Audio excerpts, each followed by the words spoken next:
Hi, thanks for stopping by today. This is a card I made about a week ago following Joe Rice on YouTube. I enjoyed watching her make it. I pretty much had similar or the same supplies, so it wasn't that difficult for me to copy it. It's an All in Create stamp, number 449 actually, which I will show you. Number 449, it's this. And this is a slimline card, so honestly, I'm not even sure whether I got the dimensions right. I probably did not. But it is a slimline card, and as you can see, this image takes up the whole card. So these stamps are huge. The other stamp I used was the splatters in the Tim Holtz Grunge set. I don't know what Joe had used, but that's what I had, so that's what I used. So we're gonna try to recreate this. I like the card, I like the stamp. I don't want to change much except maybe change the colors and maybe put some color in the background a bit. So anyway, that's what we're gonna work on and see what I come up with. And know now there are mistakes. And I have to laugh at myself because I make mistakes. And so you're going to see them. And I hope you can laugh at me and with me. So thanks for stopping by, and I hope you enjoy. So here we go. So that piece is 8 by 3, and that's the card topper that I'll be working on. And look, I'm showing you I'm putting gesso on. Bear with me as I get used to this. I'm not sure whether I'm going to like this voiceover mode, but we'll see as time goes on what format I like a little better. Anyway, I sprayed on some Salvage Patina Distress Spray Stain, and I'm just wiping it off the edges to get rid of that pool of color. And I didn't want a whole bunch of color, but I definitely wanted some around the edges, and that is Crackling Campfire that I'm gonna dip into.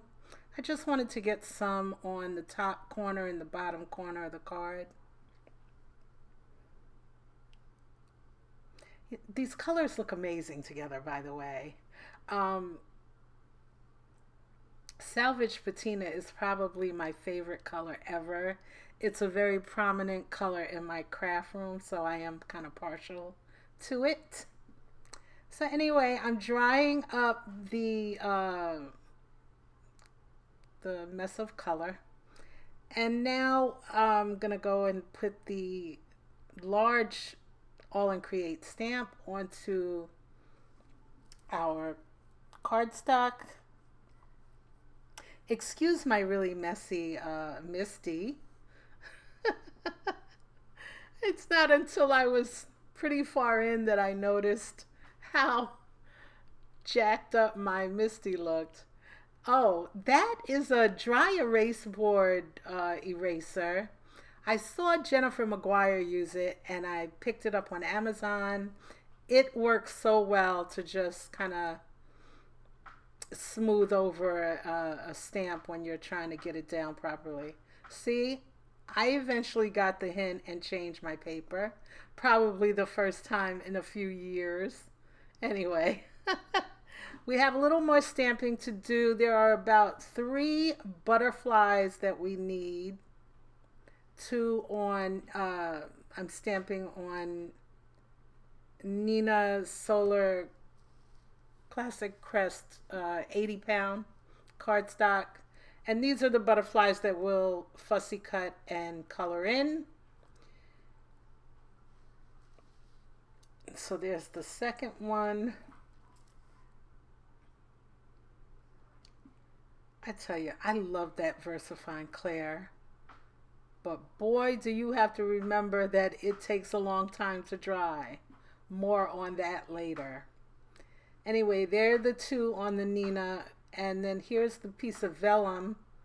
We're also going to stamp and emboss that in clear embossing powder.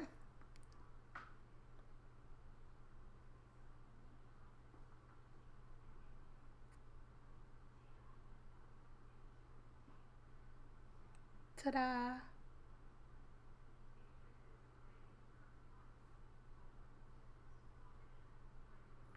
So here's what we got. Now at some point I lost some footage, so we'll see where that's at. I'm not really sure. But I like the look of that. And I think we definitely zhuzhed it up from the original. And we'll do a little bit more.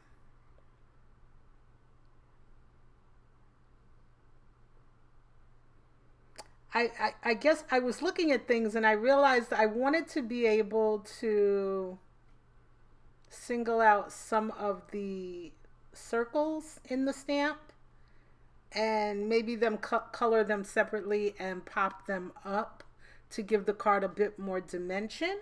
So that's what I'm doing now. I just simply stamped two of the circles out. I'm going to also emboss that in clear embossing powder and fussy cut those out and give them some color.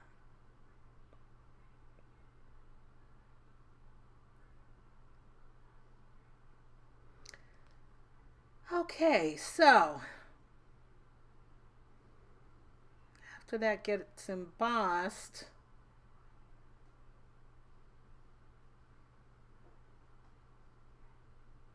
I guess I could have cut some of this out, huh? Anyway, there's where I lost some footage.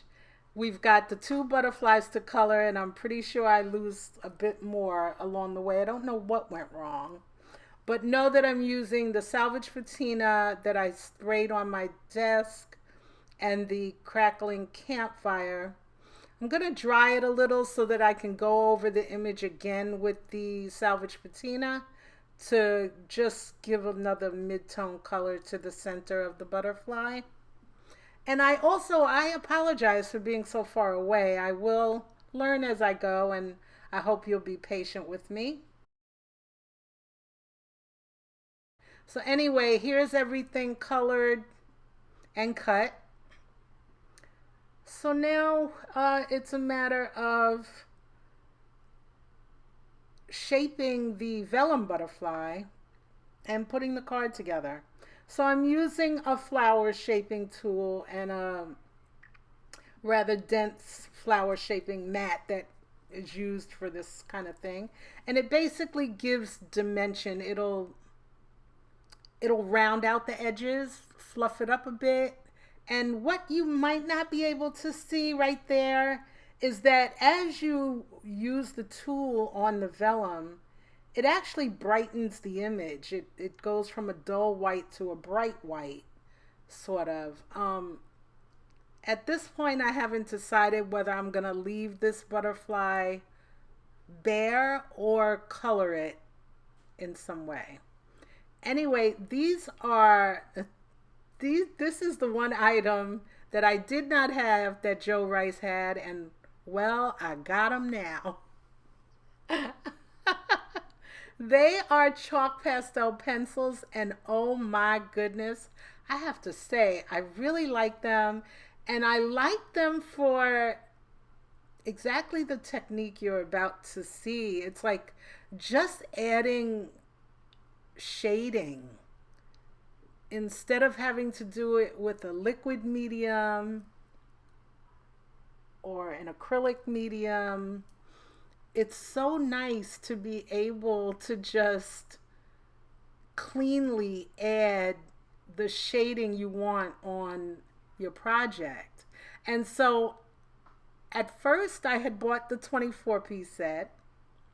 And as soon as they came in and I liked them so much, I regretted not getting the 36-piece set. So I immediately returned them to Amazon and got the biggest set because you know how I do, y'all. You know how I do. So anyway, I'm inking the edges in Distress Archival Black Soot. And it's looking pretty good so far, I think, except what do I notice? I have black ink all over my fingers. Where is that coming from? I don't know. And then I'm like, oh my God. Well, guys, my stamp wasn't all the way dry. So I had a little fixing to do, and I just took a thin line Sharpie and made some corrections. There's some smudges on the card that I do remove, actually. And my apologies for if I didn't say it before, but it does seem that my camera could be closer. So I will work on that in the future. I'm actually putzing around with one of the little leaves up there that got smudged, and I fixed it well enough to my satisfaction. So now I am popping on the circles that I colored, and I realized I didn't ink the edge, and you can see that slight edge that we all get from fussy cutting, so I just straightened that out. Yeah, so now it's looking pretty good. So I'm adhering the first butterfly on, and I'm using fabri-tac, which is a clear glue. It's very strong once it's glued, but it gives you some time. It gives you a little bit of time, or working time, I guess I should say. And I just, the second butterfly, I used my pen to kind of roll the edges inward like a little flapping butterfly. So that's what I'm doing there. And you can see the dimension a little bit. So the only thing to do now, obviously, is not put a wet baby wipe on top of your circle. That would be helpful, right? Oh, God, I have so much to learn. You know, it's so easy when you're doing it and you're making all of these little screw-ups on your own, but when people are going to watch, it changes the game. I guess I looked at this circle and it looked a little too pale, so I decided to go in with some color. And I think it was a good idea to do that. I mean, once it dries back, it gets a little lighter, and that's what I think I was seeing and trying to correct. So anyway, I'm going to pop that one up after I put the spray away before I spill it all over the project, which would be right up my alley.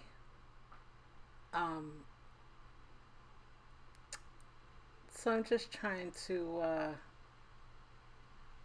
I guess, get my thoughts in order, and that's when I realized the difference between this card and the other one. The other card was a plain white background.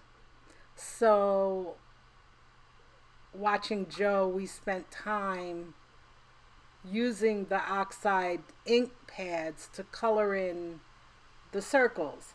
I didn't consider that too much on this one because the background did have some color from when I smushed the color on the background. So when I looked down at the card, I realized, oh, wait a minute, my circles don't have enough color in them. So that's what prompted me to stop what I was doing, go behind myself, and add some color. And I only used the two, and I only did that, I don't know, looking at the background as colorful as it seemed to me, I didn't want to add too many different tones to it. I tell you, that salvage patina is just a beauty. And by drying in between and then adding more on, whether it was to the topper itself when I was smushing it on in the beginning, to the butterfly, to the circles, the salvage patina definitely takes on more than one tone. So the card does look like it has some depth and dimension, even though it is with one color blue and one color orange. They do tend to show some lights and darks and shading here and there. So anyway, I'm popping up that last crackling campfire circle. So that's going on. And now I'm adding in these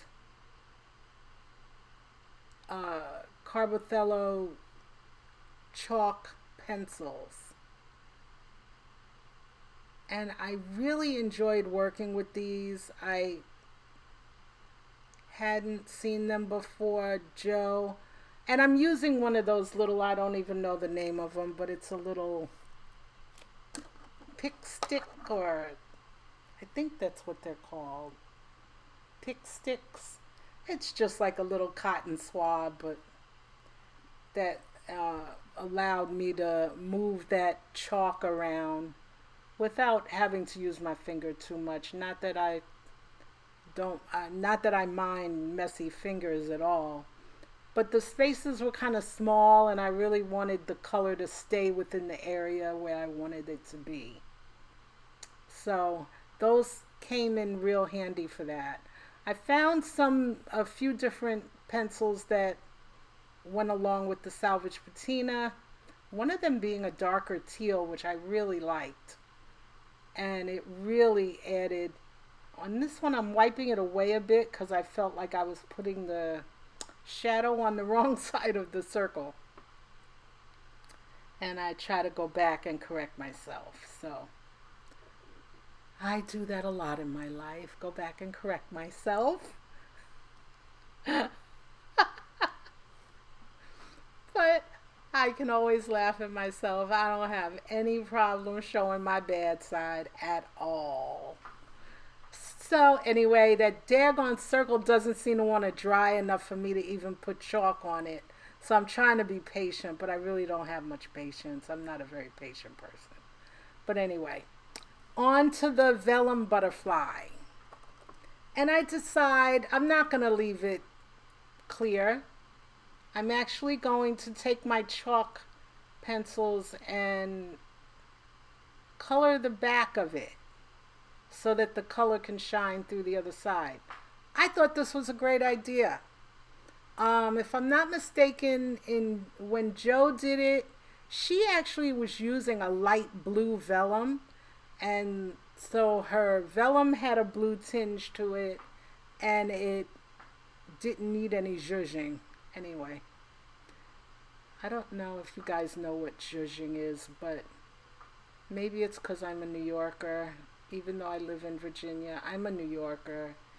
And I don't know, it's a Jewish term, I think, or New York Jewish anyway. There's a lot of zhuzhing going on in New York. What can I say? We like to zhuzh. I'm African American, but I appreciate my Jewish brethren in New York and took a few of their terms. And we all tend to do that. So anyway, I am finally putting this topper onto a black card, black base, which is actually the Hero Arts. I forget what it's called, pitch black, I think.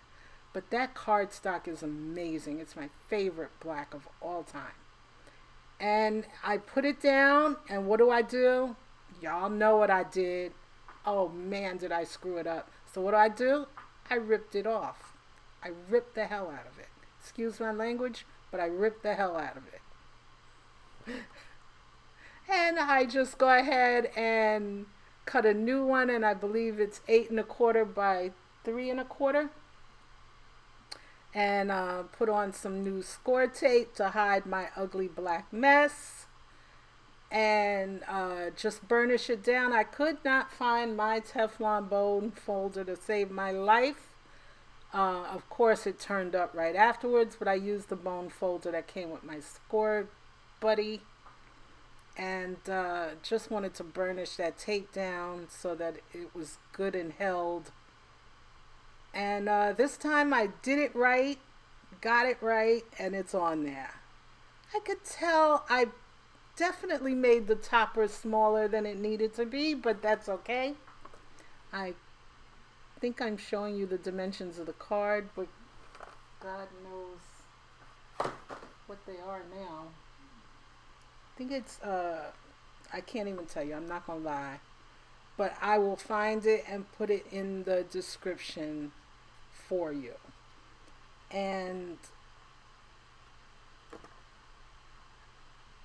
here I'm just adhering the card to the topper to the card base.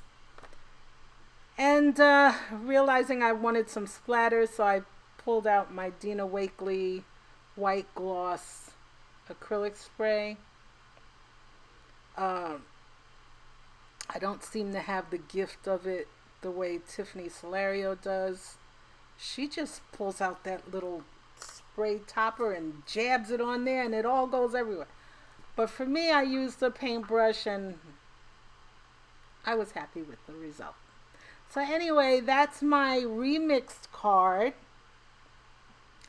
I think I did a pretty good job of changing up the original. Here's, let me bring in the original again so you can see it. I like them both. I think there's something to be said for each of them. I didn't put any sentiments on them or anything, and maybe I won't do that until I actually use the cards so I can know what I want to use them for. But thank you so much for hanging out with me today.